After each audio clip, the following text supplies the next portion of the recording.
Okay, hi everyone. I'm gonna get started.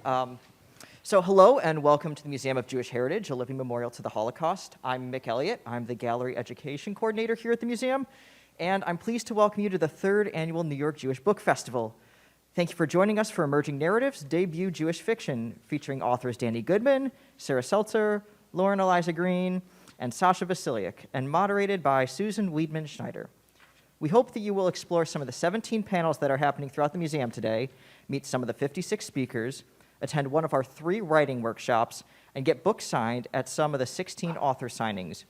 We also hope you will join us for Ger Suite at 6 p.m. in Safra Hall on the first floor. While you are here, we also encourage you to visit our exhibitions in our cafe Locks on the second floor. The whole museum is open to you today. You can also pick up holiday gifts at the Pickman Museum Shop and purchase the books discussed today through McNally Jackson in our first floor lobby. This program is made possible in part by support from the Battery Park City Authority. Your donations also help us present programs like these. And now I'm pleased to introduce our speakers. Just move off to the side. Danny Goodman is the author of Amerikaland. His writing has appeared in Electric Literature, Catapult, Monkey Bicycle, and elsewhere. And he was the recipient of a Writer-in-Residence Fellowship from Rivendell. Sarah Seltzer is the author of The Singer Sisters. She's a feminist writer and editor in New York City and an editor at Lilith Magazine. Aliza Green is the author of The World After Alice. Her work has appeared in Conjunctions, American Short Fiction, Glimmer Train, and elsewhere. Sasha Vasilyuk is the author of Your Presence is Mandatory. She has an MA in journalism from New York University, and her nonfiction has been published in the New York Times, Harper's Bazaar, BBC, The Telegraph, Narrative, USA Today, Los Angeles Times, and elsewhere. Susan Weidman Schneider is editor-in-chief of Lilith Magazine, independent, Jewish, and frankly feminist, and one of its founding mothers. She is author of 3 books, including the groundbreaking Jewish and Female. So thank you again for joining us today, and I'm going to hand it over to our speakers.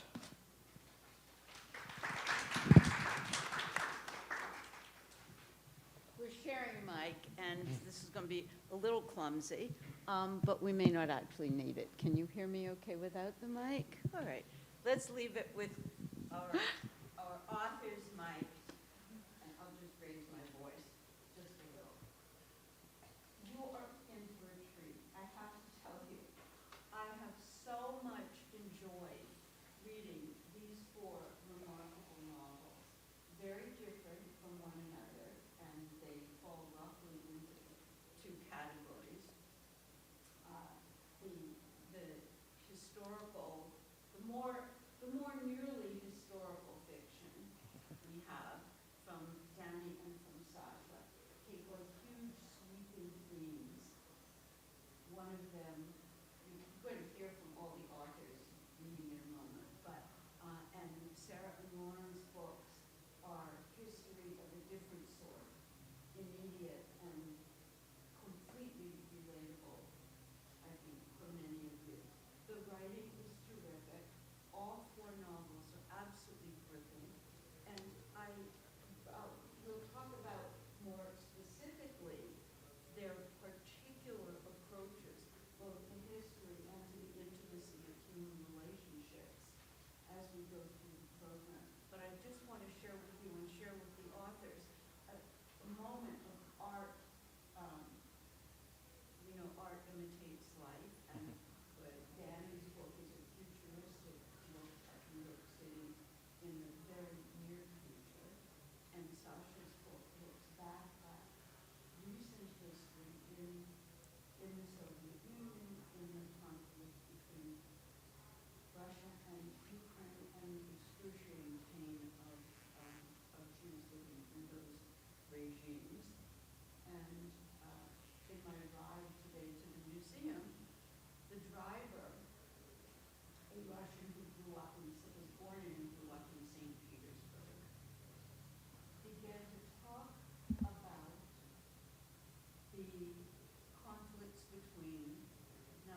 were being discussed in taxi cab. I've asked the four authors to read a little from their books, but I would like to ask them first, because I'm so curious.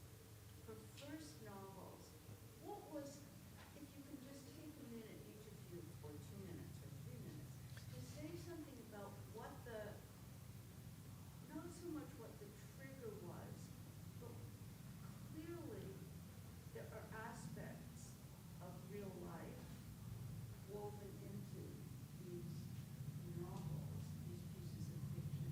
Can you say something about your immediate inspiration? Why you either finally or on the spur of the moment, more likely finally, wrote these books? So let's just take it from the far end. Sarah, would you jump in? Sure. Hi, everyone. Thank you so much to the New York Jewish Book Festival for having us. Lovely to be on the road with these folks again. So my book is about 2 generations of female folk and rock singers in one family. And what I usually tell people about the inspiration was that I was lucky enough to be in the audience at Pete Seeger's 90th birthday concert at Madison Square Garden, and seeing all these famous folk singers and their friends and family singing in groups together. These very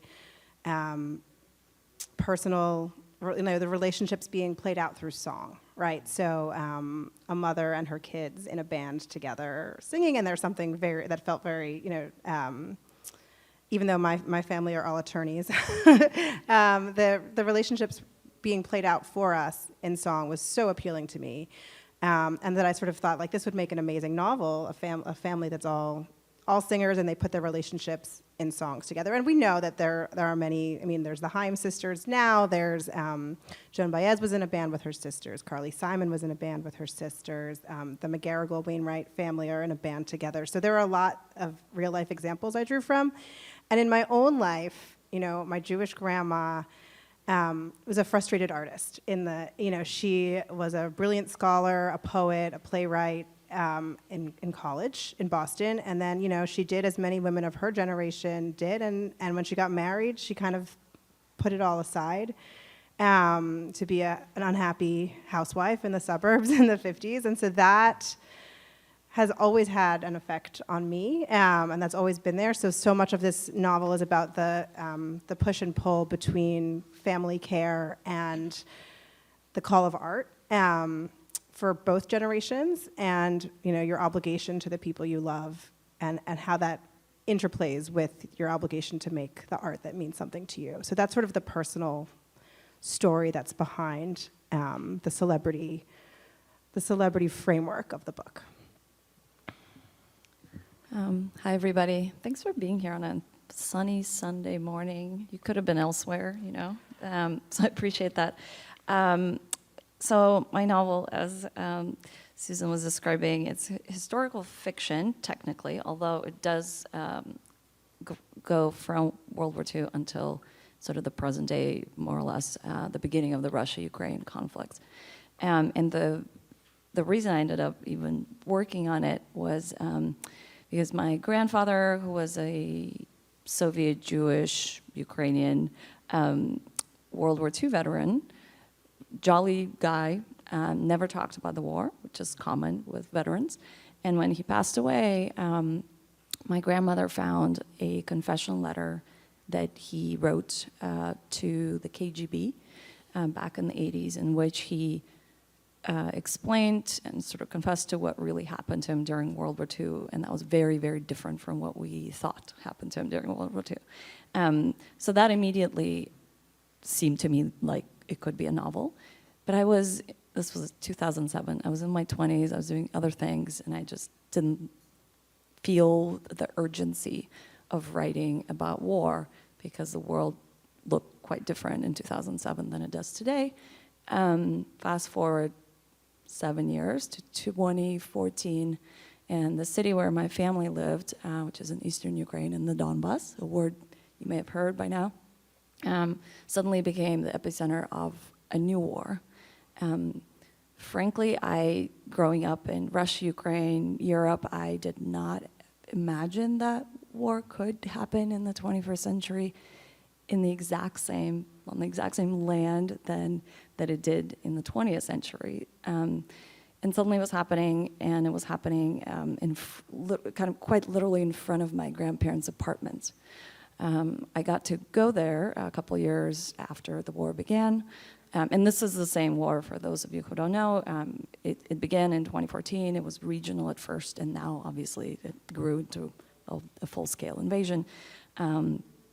And I got to go there and visit my grandmother, who was still alive, and I sort of experienced what war feels like. And I also realized that the Putin regime uses World War II as their sort of central national idea, and weaponizes it to create this new conflict.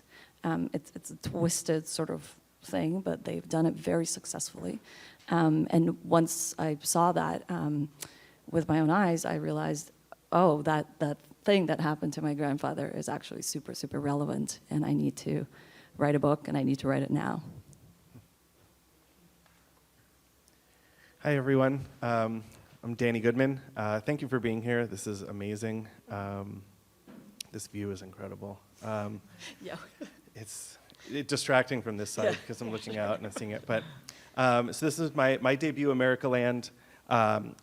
Follows two professional athletes, Sandy Katzman, who is a gay Jewish baseball player who grew up in Brooklyn, and Sabine Helvega, who is a champion German tennis player. And so the book is set in kind of a reimagined present day / near future.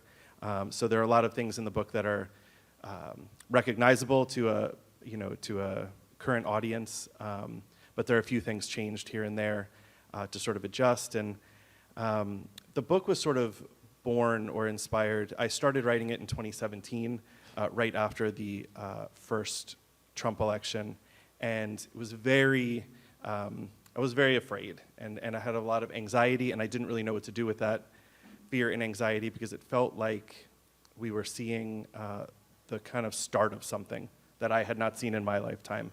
And historically, we see a lot of things, like especially around World War II, we see them kind of in totality, almost cinematically. There's like kind of a broad sweeping view of the way these things went, and it felt very much like we were in the start of like the actual thing, like something actually going on, and that has grown or not changed or whatever's happened in the last several years. And so I channeled a lot of that anxiety and fear, and sort of I dove into history as well, as you talked about, Susan, to sort of maybe understand what was happening in the present moment, and created the world that Amerikaland exists in. So it's very much our present in a lot of ways, but it has a bit of kind of old world New York brought in as like a modern New York to kind of combine to something that felt more tangible, to sort of figure out and explore what I was afraid of, and what these characters eventually are dealing with. Hi, I'm Lauren. It's so nice to be here. Thank you all for coming. Thank you to my fellow panelists and to Susan. My book is The World After Alice. It takes place in the wake of a tragedy, which is the death of 16-year-old Alice. And the book then shoots ahead 12 years in time as Alice's younger brother and former best friend announce they're getting married and are uniting their estranged family members together for this wedding. As Susan said, sometimes ideas are really spur of the moment. I just sort of started to write, didn't know where my imagination would go, and only in retrospect, I think now, can I find the breadcrumbs of what really interests me in this story, which is the way that families fracture, come back together, and the different stories that we tell ourselves about our lives and what we mean to each other, or how we inflict pain or love on other people. And I see a lot of traces of myself and my family in here, obviously, as well, but at the heart of it, it was just these characters and the satellite lives that they were all leading, and then trying to figure out how those lives wove together, and whether that braiding was whether it could be split at the end of the day, because there is this 12-year gap in time as these characters are circling around death. And so I was interested in the way that we create something simply by circling. In this case, it's the death of this girl. And how do we give shape to something that is no longer there? That's at the heart of the story. And all these stories, all of these novels have that kind of circling where characters are involved, even in the two novels that have a vast historical scope. The sense that there are people in the lives of the main characters, people who surface and resurface and who hold pieces of the character's history, and how important it is for us as readers, and I'm not a Bible person, but a devoted consumer of saying, how important a reminder that is of the characteristics of meaningful relationships in all our lives. So again, I want to not only thank you for being here, but thank you to these authors. I'd love to hear a little piece of, I mean, I've read the books, but in the audience there may be people who have not yet read the books. It'd be great to give them a flavor of your writing and hear your voice. So let's mix this up a little bit and change the order. Sasha, may I ask you to read first? Sure. Thank you. I've been on book event tour for 7 months, and I've been essentially reading the same thing, but not today. Today is different. So hopefully I can manage this. Basically, the setup, the story, the main character is Yefim. He is the person who's loosely based on my grandfather. And the novel goes back and forth in time. So half of the book is essentially his story of being a Jewish soldier in the Red Army, who somewhat quickly becomes captured, so I don't think that's a huge spoiler. And then the other sort of braided structure is the peace decades between World War II and the Russia-Ukraine conflict. But this is from the very early. He's 19, and it's June 21st, the evening. It's a Saturday, and he doesn't know it yet, but Hitler's about to attack Soviet Union in a few hours. But for now, they're basically gonna party. So once their unit was rolling through the small towns of Latvia and Lithuania, Yefim enjoyed every minute of being in the army. He even liked the way the townsfolk looked at him with trepidation and closed their shutters against the ruckus his unit made as their horses dragged their huge Soviet guns. The power of it. He doubted his father ever felt this way. The old man had never talked about his time in the army and seemed to care only about horses in the stables and God, always God.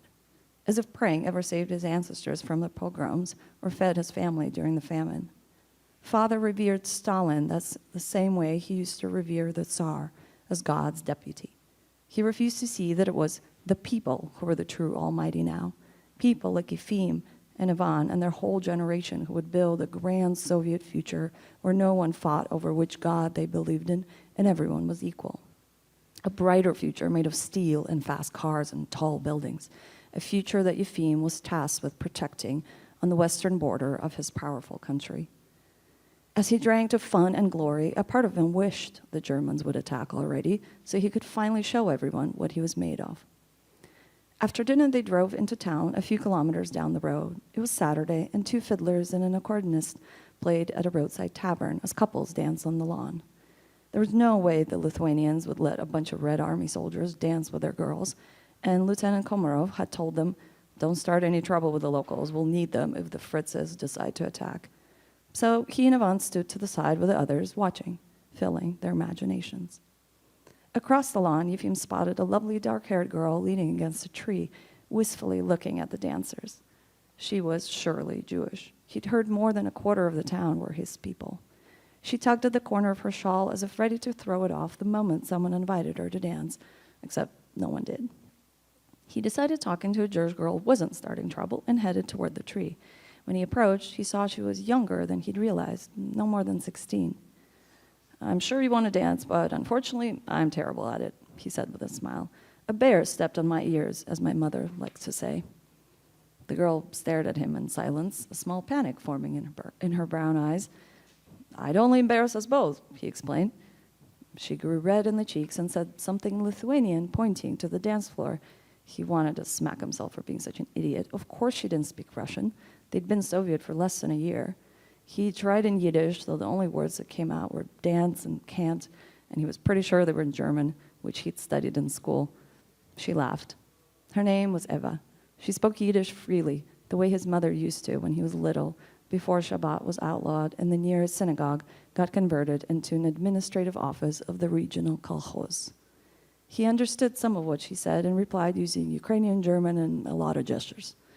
She told him she was here with her older sister, that she loved to dance, and that she did not think the Germans would attack. Or at least that's how he understood it. I'll end there. Thanks.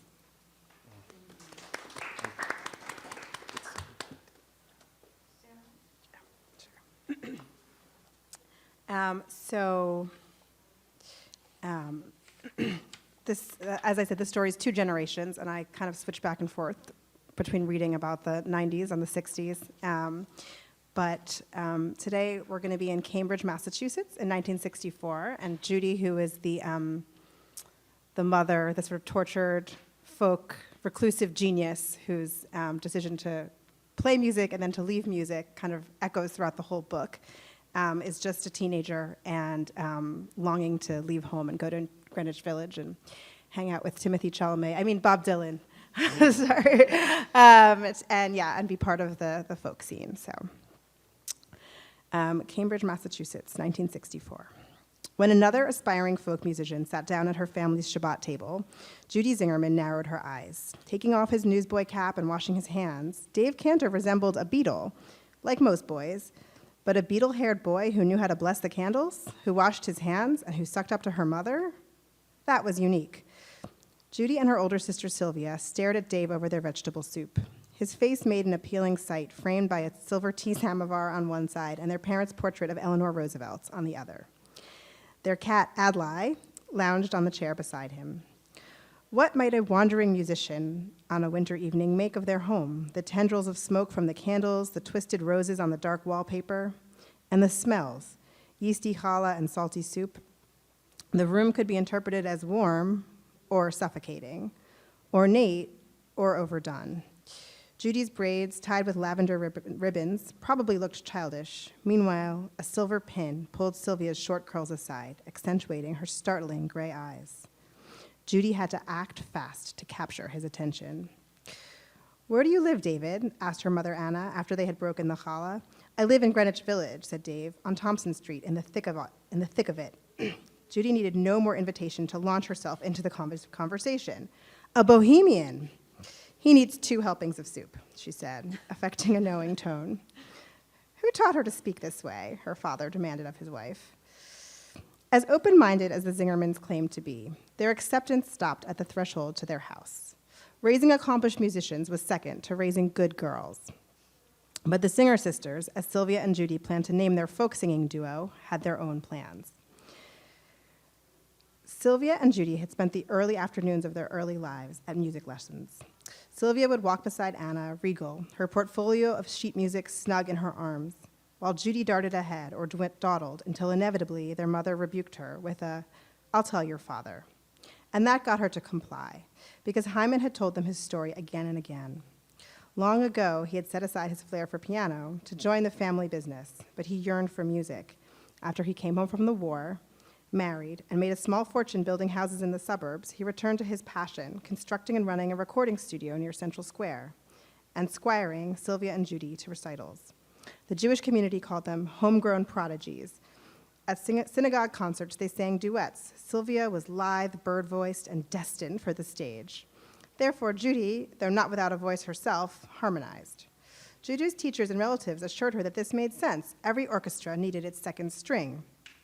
Besides, adults called her smart and said she'd make an excellent teacher herself before she married. Without realizing it, however, Hyman had given his girls ideas. Nowadays, the spare room in their Cambridge home regularly housed musicians, traversing the New England circuit.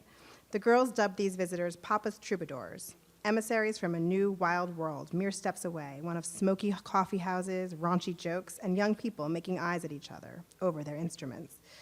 Sylvia, a college girl already, instructed her younger sister to look and to listen. The troubadours' visits offered a chance to study the airs of real performers, so they'd know how to act when they got their own big break. Judy tried, she did, but she tripped on her own restlessness. She envied the men who sauntered in and out, who spoke without being told to lower their voices, who walked through the world with dirt on their jeans and uncombed hair. Her own inability to fasten her cardigan straight caused her mother's eyes to turn to heaven for assistance. To make matters worse, every man who stepped into the house fell in love with Sylvia, blinking when Judy made a clever remark, as if to say, "Oh, right, the other one can talk, too." Judy craved their company anyway. While the singers slept downstairs, she would lie awake, tapping her legs against the wall and scribbling in her notebook. She would close her eyes and imagine buying a train ticket, skipping town with a banjo, in the shadow of night, in pursuit of the kind of music that could change the world. Yes, she was book smart, but with the adults being so grim about civil rights and war and social unrest, the idea of years of study made her quake. Sylvia urged patience, practice, but Judy didn't want to wait.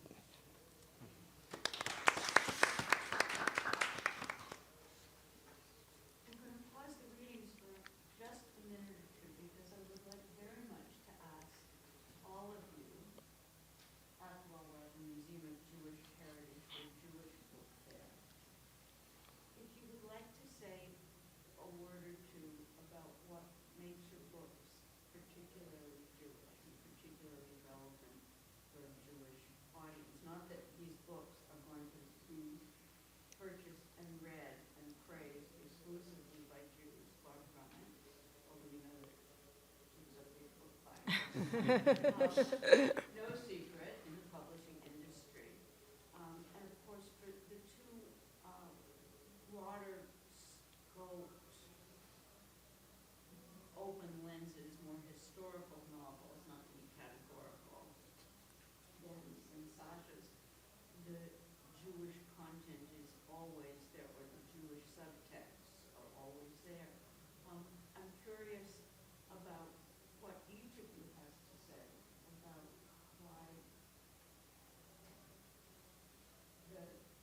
why the Jewish piece might play out in a different way for you as Jewish authors, and also for the two novels that are Sarah's and Laura's, that I'm curious to know if you feel that there's something particularly Jewish about the relationships as they play out.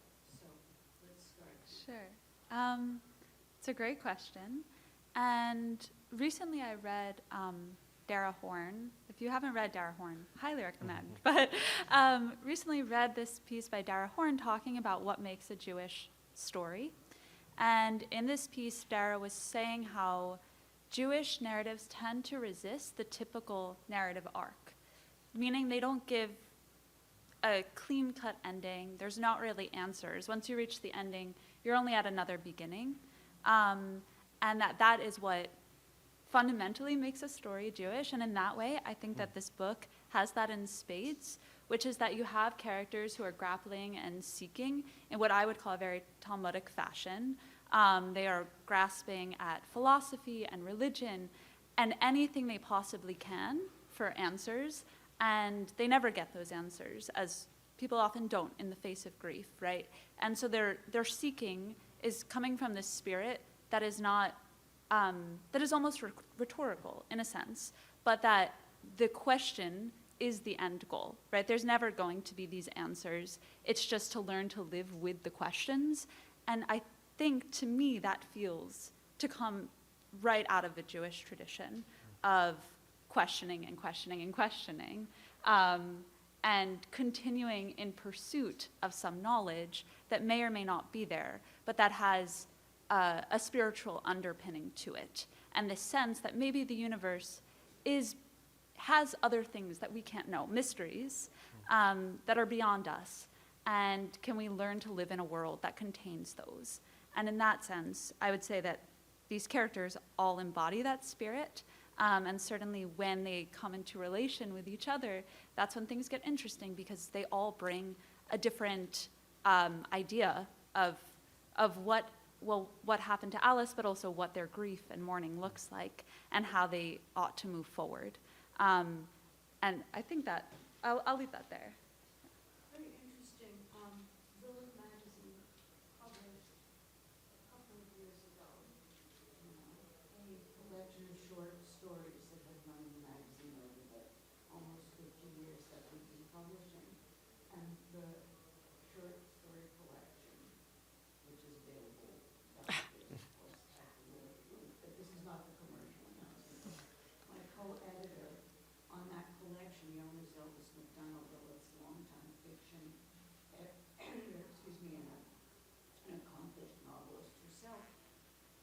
Yona, when asked what makes these stories particularly modern, she speaks about their open-endedness, much as you say about the writing and the characters in this book. But one is, these are not novels, nor are the stories in that collection tied up neatly with a bow at the end.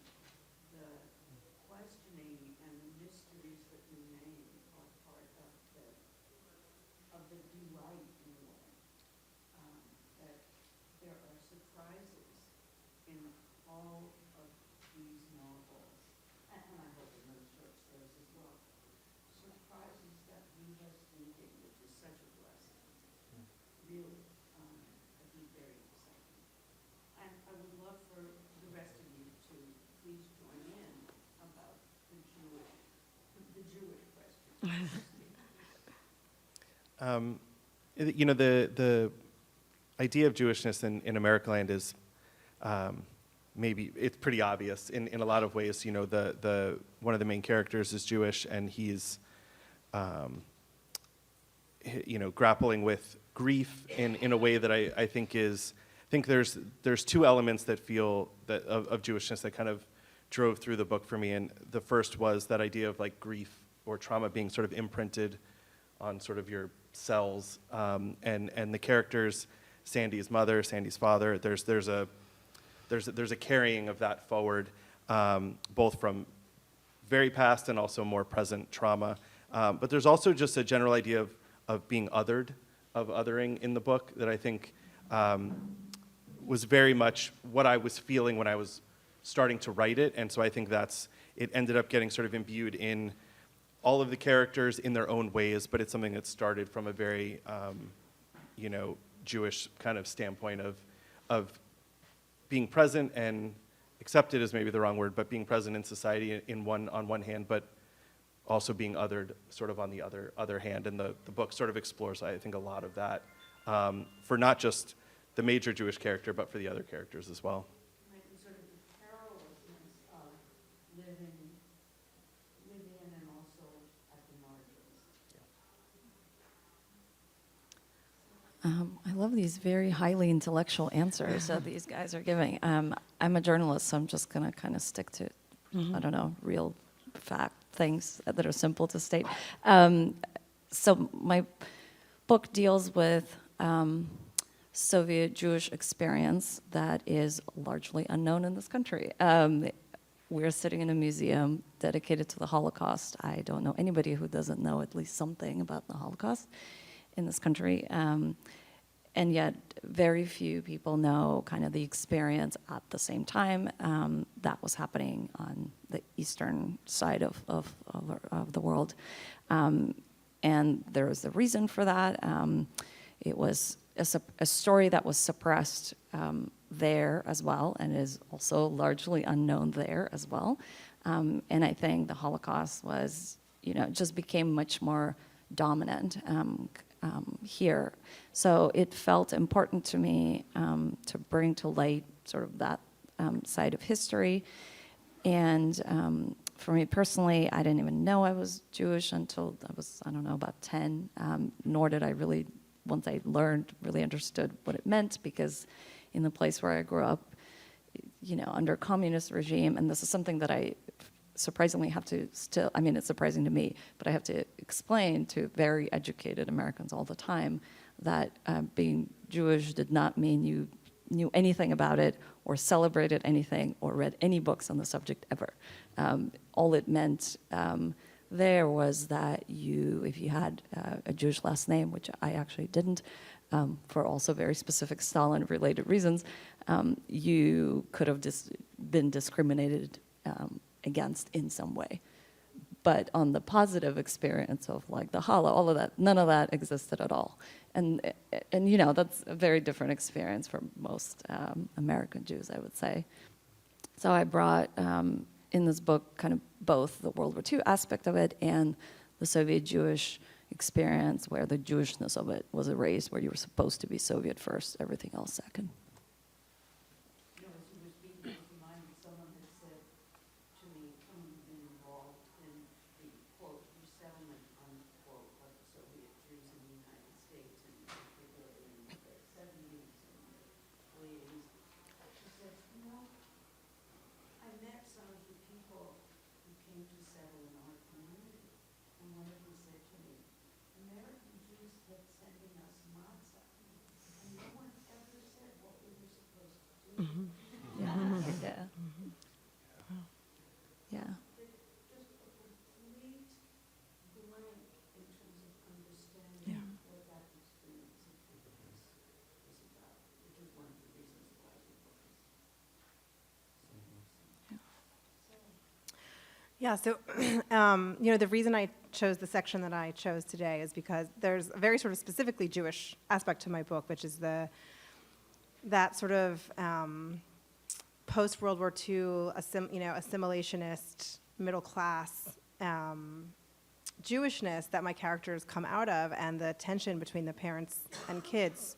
There's tension between the parents and the children, and also tension within the family, because there's a drive for the family to be respectable, to be, we could say now, like, to be part of American whiteness, to be the girls to be sexually pure and chaste, but then there's also a longing to express themselves from both generations, for music, for art, for beauty, that because they've achieved this level of social privilege that they can now kind of yearn for. So I think that is present throughout the book. That's tensions between every generation in the book, and generational tension is also very Jewish, right? Like the legacy of Judy as this genius who created a body of work that American women in the alternate history of the book, really speak to, and then how her daughter inherits that and feels that inheritance in both in awe of her mother and also in tension with her mother, is the driving force between the book, the question of legacy. And then sort of to get to the Talmudic thing that Lauren was speaking of, the book asks the question, like, what matters more, this important body of work, art that you create that actually affects an entire generation of listeners, or the teshuvah work you do with your family and with the people you love. And Judy has to do a lot of repair work as a mother and as a human being. And she also has created this incredible body of work. And so all the characters are including Judy herself, are asking the question, what matters more, the songs or the interpersonal relationships? And there's not an answer, right? Like, there's no answer. It's just a question we all think about when we think about the artists that matter to us and the art that matters to us. And that tension, I think, alive in all of these books between the expectations that we have for ourselves and the expectations that the world has for us. I was thinking, Sarah, in the Singer Sisters, where there are parents who want, one mother in particular, who wants her daughter, wants to go to college and wants to escape those expectations and express herself. I mean, I'm remembering this in very simplistic terms, but very simple terms. But the idea of wanting to conform and wanting to stand out. Sasha, will you give us the treat of reading? I think it's Danny's turn. Right, yeah, no, it's Danny's turn. I'm so lost in the story. Yes, happy to. So I'm going to read from a section, just a scene from much later in the book. Again, the two characters are Sandy Katzman, who's a baseball player, Jewish baseball player, and Sabine Helvega, who's a champion German tennis player. The stories, they kind of have their own narratives, but at different times they interweave as the story goes on. In this particular scene, Sandy has traveled to Florida for a baseball series, and he goes to a tennis tournament that Sabine is at to see her. So this is at the end after the tournament is over, and really just kind of evokes the, or epitomizes the atmosphere of volatility and violence that exists in their world. As they approach the exit, Sandy hears a commotion coming from outside the main visitor gate. He shouts to Sabine, who continues on, and instead of following, he curves around the outer boundary of the complex. Voices become distinct as he gets closer in organized chanting. He hears the words before he sees their source. Blood and soil, they cry. Sandy moves faster, his steps and the cries in rhythm. He comes upon them from the side, a mass of white men, some brandishing signs and others with assault rifles draped across their bodies. He keeps his distance, inching closer to the center to see them in their totality. A small crowd has formed to watch, to record, to whisper, and to yell back. Sandy joins them, and soon, without realizing at first, Sabine too. She grips his arm so tight he knows later there will be marks, an imprint of her fingertips. She's close to him, her hot breath. "We have to go," she says, nearly inaudible. He looks away from the men, and their eyes lock. His lungs calcify, as if he's turning to stone from the inside out. She fidgets under his gaze, and as the voices grow louder, he sees in Sabine, in her cavernous eyes and demanding expression, something he doesn't expect. She, like him, is afraid, but beyond that, underneath the fear, a reaction far more sinister to him, one of recognition. "Are these the men you told me about?" He slips his arm away from her. "I have no idea," she says through clenched teeth. But he knows they are, sees the emblem on their armbands, the runes Sabine described when they were in Berlin, a black phoenix. What is all this? "Please," she says, still somehow measured, "we have to go." Sandy hears the severity in her voice, its sincereness, but he won't leave. He returns to the men, to their boundless energy, what minds fueled by hate look like. He moves from the crowd, certain Sabine reaches for him as he does. With purpose, he steps closer to the men. They grow louder, their signs waving madly in the afternoon wind. "You will not replace us," they scream. At him, at everyone willing to listen, each time more pronounced, the animal within them shaping the sounds into growls. Later, he'll remember Sabine's voice, the way she whispers to him, "It's happening." He'll wonder what she means, how she seems unmoored and expectant at once. He'll understand only that nothing will again make sense. A beacon has been lit. For now, though, he faces the creatures before him. His sheer presence, his existence enrages them. Their mouths curved, snarled, and spitting. Sandy closes his eyes, absorbs everything. His flesh, this body, ablaze.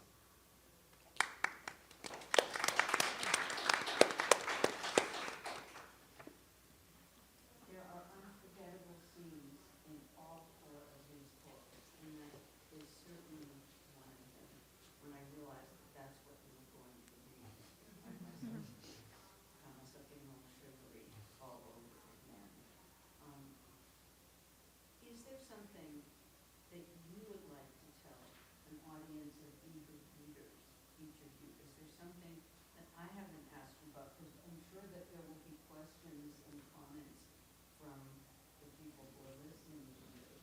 But is there something that you have found, and you've all been on the road a fair bit with these marvelous books, is there something that you find yourself eager to tell audiences that you haven't yet told this one?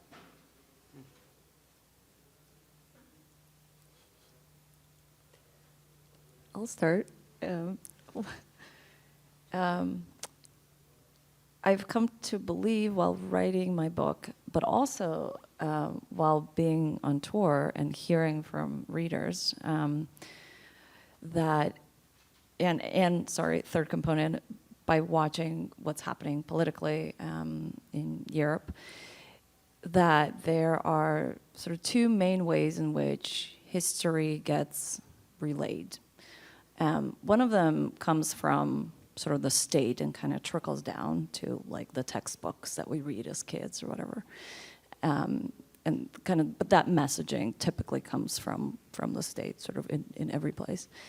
And then there's a different history that's told privately, that is passed in families,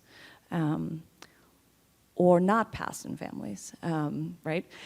And one of the things that I hear most often, definitely from every single person who comes from former Soviet Union, but also often from Western readers in Europe and America, is that silencing. There's so many family secrets. There's so much hesitation, especially I think from older generations, often to pass on things that may have been traumatic or traumatic to them, or they believe would be traumatic to the future generations, and that are hidden away. What I've learned is that when that happens on a mass scale, when an entire generation does not pass on those private histories, the state can come in and very easily substitute history with the messaging that they want. And that is something that I think is good to keep in mind in America today, because I've watched that happen in my motherland.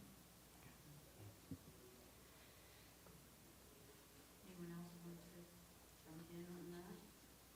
I just want to make sure we have time to hear from Lauren. I'm sorry.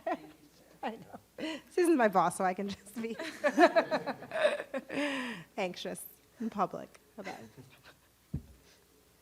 Questions and comments?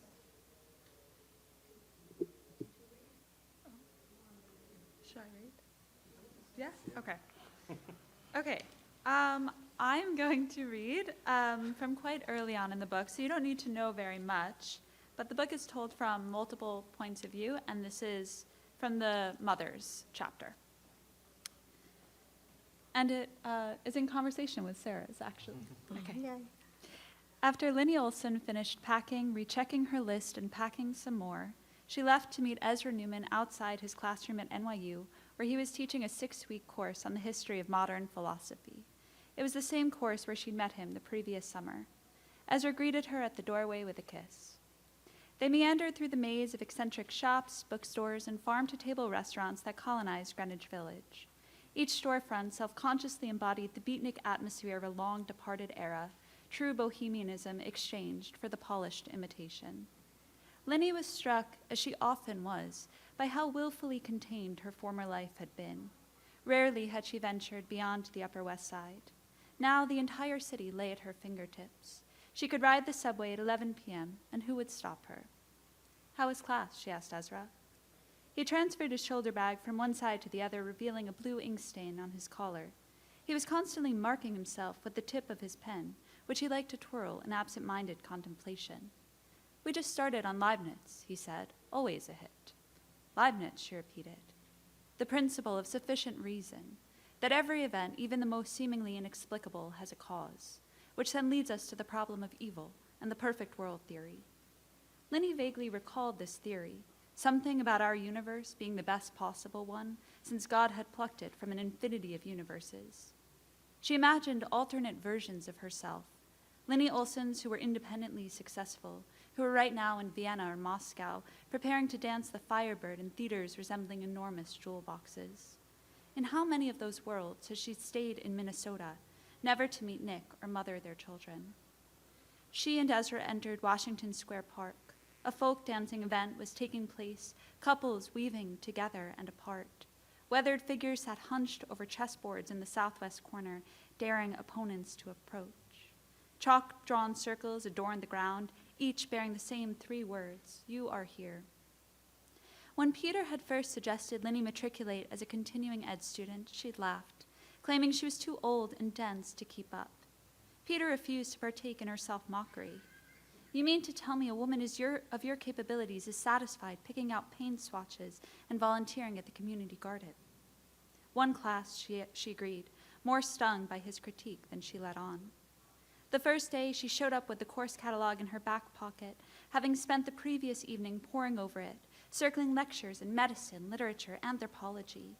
She envisioned a stream of knowledge funneling into her with each pen stroke. Peter was right. The courses revitalized her.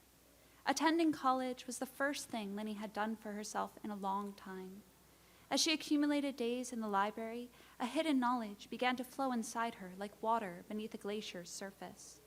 She was carrying out an existence her daughter would never know, sleeping until noon, collaborating on group projects, renting a one-bedroom on Perry Street.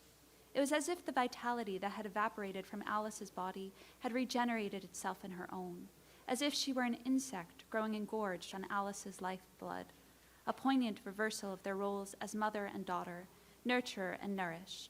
It wasn't living again, but it was a start.